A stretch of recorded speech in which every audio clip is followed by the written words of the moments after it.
ವೀಕ್ಷಕರೇ, ಚೈತ್ರ ಮಾಸದ ಮೊದಲ ದಿನ, ಹೊಸ ವರ್ಷದ ಆರಂಭದ ಸುದಿನ.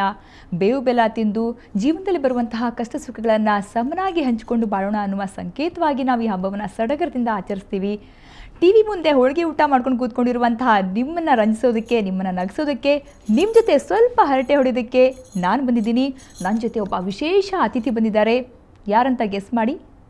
ಇವರು ಮಾತಾಡೋದಕ್ಕೆ ಶುರು ಮಾಡಿದರೆ ನಮ್ಮ ಮಾತೆ ನಿಂತು ಹೋಗ್ಬಿಡುತ್ತೆ. ಹಾಗಂತ ಸುಮ್ಮನೆ ಮಾತಾಡೋರು ಇವರಲ್ಲ.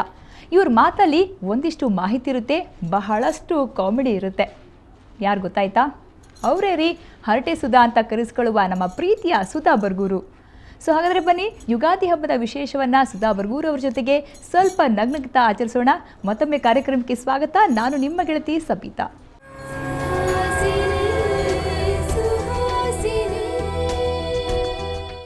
ಸೊ ವೀಕ್ಷಕರು, ನಮ್ಮ ಜೊತೆ ಇದ್ದಾರೆ ಸುಧಾ ಬರ್ಗೂರು ಮೇಡಮ್. ನಾನು ಹೇಳಿದೆ ಈಗಾಗಲೇ ಅವರಿಗೆ ಕಾರ್ಯಕ್ರಮಕ್ಕೆ ಸ್ವಾಗತ ಕೋರ್ತಾ ಯುಗಾದಿ ವಿಶೇಷ ಕಾರ್ಯಕ್ರಮ ಶುರು ಮಾಡೋಣ ಬನ್ನಿ. ನಮಸ್ತೆ ಮೇಡಮ್, ಯುಗಾದಿ ಹಬ್ಬದ ಶುಭಾಶಯಗಳು ನಿಮಗೆ. ನಮಸ್ಕಾರ. ನಿಮಗೂ ಕೂಡ, ನಿಮ್ಮ ಸಿಬ್ಬಂದಿ ವರ್ಗದವರು ಎಲ್ರಿಗೂ ಮತ್ತು ಎಲ್ಲ ವೀಕ್ಷಕ ಬಂಧುಗಳಿಗೂ ಕೂಡ ಯುಗಾದಿಯ ಹಾರ್ದಿಕ ಶುಭಾಶಯಗಳು. ಸೊ ಯುಗಾದಿ ಅಂದರೆ ನಿಮಗೆ ಫಸ್ಟ್ ನೆನಪಿಗೆ ಬರೋದು ಏನನ್ನ ನೀವು ನೆನಪನ್ನ ನಮ್ಮ ಜೊತೆ ಹಂಚ್ಕೊಳ್ಳೋಕೆ ಇಷ್ಟಪಡ್ತೀರಾ? ನನಗೆ ನನ್ನ ಬಾಲ್ಯದ ನೆನಪು ತುಂಬ ಬರುತ್ತೆ. ಅಂದರೆ ನಾವೆಲ್ಲ ಚಿಕ್ಕವ್ರು ಇರಬೇಕಾದ್ರೆ ಸ್ನಾನ ಮಾಡಿ ಬೇವು ಬೆಲ್ಲ ತಿನ್ನೋವರೆಗೂ ಕೂಡ ನಮಗೆ ಅಮ್ಮ ತಿಂಡಿ ತಿನ್ನೋಕೆ ಕೊಡ್ತಿರ್ಲಿಲ್ಲ. ಆಮೇಲೆ ಫಸ್ಟ್ ದೇವ್ರಿಗೆ ನಮಸ್ಕಾರ ಮಾಡಬೇಕು. ಆಮೇಲೆ ಆ ಬೇವು ಬೆಲ್ಲ ತಿನ್ನಬೇಕಾದ್ರೆ ಶತಾಯ ವಜ್ರ ದೇಹಾಯ ಅಂತದೇನೋ ಒಂದು ಶ್ಲೋಕ ಥರ ಹೇಳ್ಕೊಡೋರು. ಕೊನೆಗೆ ಅದು ಆ ದಳ ಭಕ್ಷಣಂ ಅಷ್ಟೇ ನೆನಪಿರೋದು ನನಗೆ. ಆಮೇಲೆ ನಾವೆಲ್ಲ ಜಗಳ ಮಾಡೋದು, ನಮಗೆ ಬೆಲ್ಲ ಜಾಸ್ತಿ ಕೊಡು, ಬೇವು ತುಂಬ ಕಹಿಯ ತಿನ್ನಕ್ಕಾಗಲ್ಲ ಅಂತ ಇದ್ವಿ. ಬಟ್ ಬೇವಿನ ಜಾಸ್ತಿ ಪ್ರಮಾಣ ಇರೋದು ಅಜ್ಜಿ ಅಮ್ಮ ಎಲ್ಲ ಕೊಡುವಾಗ ಬೆಲ್ಲ ಸ್ವಲ್ಪ ಕೊಡೋರು. ಅದು ಬಾಲ್ಯದ ಯಾವತ್ತೂ ನೆನಪಾಗೋದು ಅದೇನೆ ನನಗೆ ಯುಗಾದಿ ಅಂದ್ಕೂಡ್ಲೆ. ಹೌದು, ಈ ಹಬ್ಬ ಅಂದರೆ ನಮ್ಮ ಹೆಣ್ಮಕ್ಳು ಅಂದರೆ ಅದ್ರಲ್ಲಿ ನಮಗಂತೂ ತುಂಬಾನೇ ಸಂಭ್ರಮ. ಏನು ಖುಷಿ ಅಲ್ಲ ನಾವೆಲ್ಲ ಹೆಣ್ಮಕ್ಳಿಗೆ. ಖಂಡಿತ. ಏನಂತೀರ ಹೆಣ್ಮಕ್ಳಿಗೂ ಹಬ್ಬಕ್ಕೆ ಏನು ನಂಟು ಅಂತೀರ ನಿಮ್ಮ ಪ್ರಕಾರ? ಬಹುಶಃ ನಮ್ಮ ದೇಶದಲ್ಲಿ ಹಬ್ಬನ ನಿಜವಾದ ಅರ್ಥದಲ್ಲಿ ಸೆಲೆಬ್ರೇಟ್ ಮಾಡೋರು ನಾವೇನೆ.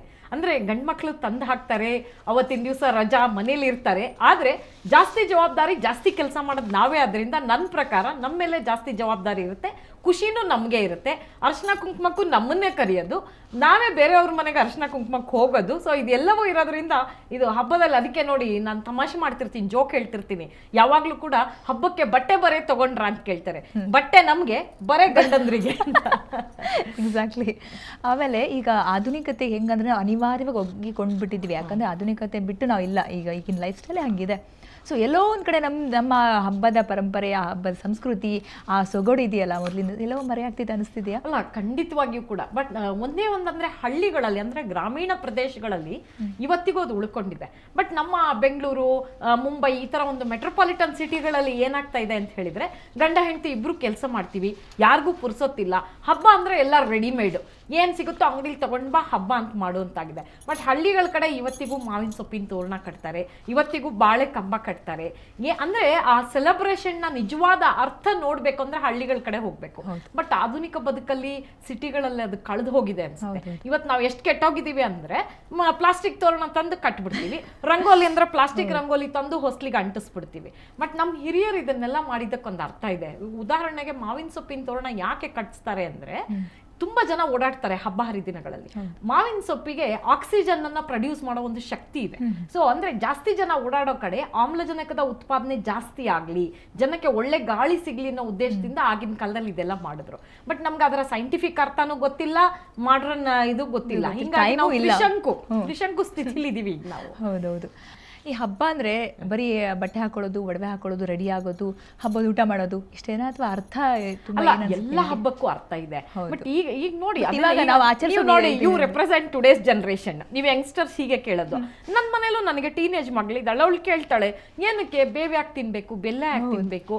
ಬಹಳ ಸಲ ನಮ್ಮ ಹಿರಿಯರು ಏನಂದ್ರೆ, ಅವ್ರು ತಿನ್ನೋರು ನಮಗೂ ಕೊಟ್ಟರು ನಾವು ತಿಂತಾ ಇದ್ವಿ. ಬಟ್ ನಮ್ಮ ಈಗಿನ ಜನರೇಷನ್ ಪ್ರಶ್ನೆ ಮಾಡ್ತಾರೆ. ಆಮೇಲೆ ಇಲ್ಲ, ಅದು ಶಾಸ್ತ್ರ ತಿನ್ಬೇಕಂದ್ರೆ ಒಪ್ಪಲ್ಲ. ಬಟ್ ಸೈಂಟಿಫಿಕ್ ರೀಸನ್ ಎಲ್ಲದಕ್ಕೂ ಇದೆ. ಉದಾಹರಣೆ, ನಾವು ಸಗಣಿ ಹಾಕಿ ಬಾಗ್ಲು ಸಾರಿಸೋರು ಹಿಂದಿನ ಕಾಲದಲ್ಲಿ. ಯಾಕೆ ಅಂದ್ರೆ ಅದು ಆಂಟಿಬಯೋಟಿಕ್, ಅದರಲ್ಲಿ ಕ್ರಿಮಿನಾಶಕ ಗುಣ ಇದೆ ಅಂತ. ರಂಗೋಲಿ ಹಾಕಿದ್ರೆ ಆ ಮನೆಯಲ್ಲಿ ಒಂದು ಶುಭ ಕಾರ್ಯ ನಡೆಯುತ್ತೆ ಅಂದ್ರೆ ಒಂದು ಇಂಡಿಕೇಶನ್ ಅದು.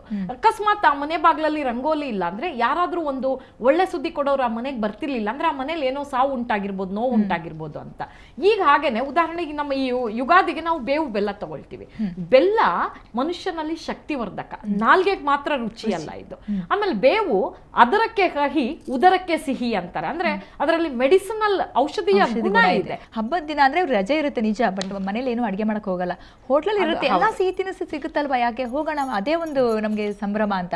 ಏನಂತಾರೆ ಮನೆ ಊಟದ್ದು ಇದು ರುಚಿ ಸಿಗುತ್ತೆ. ನನ್ನ ಪ್ರಕಾರ ದಯವಿಟ್ಟು ಯಾರು ಹೋಟೆಲ್ ಓನರ್ಸ್ ಬೇಜಾರು ಮಾಡ್ಕೋಬಾರ್ದು. ಹಬ್ಬ ಒಂದು ದಿವಸ ಮಾತ್ರ, ಅದು ಮನೆಯಲ್ಲಿ ಆಚರಣೆ ಮಾಡಬೇಕು ಅನ್ನೋದು ನನ್ನ ಅಭಿಪ್ರಾಯ. ಎಲ್ಲೋ ಒಂದ್ ಕಡೆ ತುಂಬಾ ಜನಕ್ಕೆ ಹಬ್ಬ ಅಂತಂದ್ರೆ ಅದನ್ನ ಖರ್ಚು ಮಾಡ್ತೀವಿ ನಾವು, ಆಡಂಬರ, ಹಂಗೆ ಹಂಗೆ ಆ ಒಂದು ಅಟಿಟ್ಯೂಡ್ ಇದೆಯಾ ಅಂತ. ಅಂದ್ರೆ ಹಬ್ಬ ಅಂತಂದ್ರೆ ಅವ್ರಿಗೆ ಅಲ್ಲಿ ಖರ್ಚು ಮಾಡಿ ನಾವು ಬಿಂದಾಸ್ ಹಬ್ಬ ಹೊಸ ಆಯ್ತು ತಗೊಳ್ತೀವಿ. ಅದು ಎರಡು ತರ ಇದೆ ಸಬಿತಾ. ಏನ್ ಗೊತ್ತಾ, ನಾವು ಸಿಟಿಗಳಲ್ಲಿ ಏನಾಗಿದೆ ಅಂದ್ರೆ, ಉದಾಹರಣೆ ವರಮಹಾಲಕ್ಷ್ಮಿ ಹಬ್ಬ ಅಂದ್ರೆ ನಾವು ಲಕ್ಷ್ಮಿ ಅಷ್ಟೇ ಒಡವೆಗಳು ಹಾಕೊಂಡು ಒಂದ್ ದೊಡ್ಡ ಸೀರೆ ತಗೊಂಡು ನಾವು ಉಟ್ಕೊಂಡು ಅದನ್ನ ಅಕ್ಕಪಕ್ಕದ ಮನೆಯವ್ರಿಗೆ ಉರ್ಸ್ಬೇಕು ಅಂತ ಬಹಳ ಜನ ಹಬ್ಬ ಮಾಡೋರು ಇದ್ದಾರೆ. ಇವ್ರು ಅರ್ಶನ ಕುಂಕುಮ ಕರೆಯೋ ಉದ್ದೇಶನೇ ಅವಳು ಉರ್ಕೊಳ್ಳಿ, ನನ್ನ ಹತ್ರ ಎಷ್ಟಿದೆ ಅಂತ ತೋರಿಸ್ಬೇಕು ಅಂತ. ಬಟ್ ಹಳ್ಳಿಗಳ ಕಡೆ ಇದೆಯಲ್ಲ, ಹಳ್ಳಿಗಳ ಕಡೆ ಅವ್ರು ಏನೇ ಹಬ್ಬ ಮಾಡಿದ್ರು ಕೂಡ ಅದಕ್ಕೊಂದು ಗ್ರಾಮೀಣವಾಗಿ ಒಂದು ಅರ್ಥ ತುಂಬಿ ಮಾಡಿದ್ರು. ಮೇಡಮ್ ಜೊತೆ ಮಾತ್ರ ಮುಂದುವರಿಸ್ತೀನಿ. ವೀಕ್ಷಕರನ್ನ ಮಾತಾಡ್ತಾ ಇದ್ವಿ ಸುಧಾ ಬರಗೂರು ಮೇಡಮ್ ಜೊತೆ. ಅವ್ರು ಹೇಳ್ತಾ ಇದ್ರು ಯುಗಾದಿ ಹಬ್ಬದ ವಿಶೇಷತೆಗಳ ಬಗ್ಗೆ ಮಾತಾಡ್ತಾ ಇದ್ವಿ. ಇನ್ನಷ್ಟು ಕಾಮಿಡಿ ಹೇಳ್ತೀವಿ, ಮೇಡಮ್ ಇದ್ದಲ್ಲಿ ಕಾಮಿಡಿ ಇರಲೇಬೇಕು. ಸೊ ಒಂದು ಬ್ರೇಕ್ನ ನಂತರ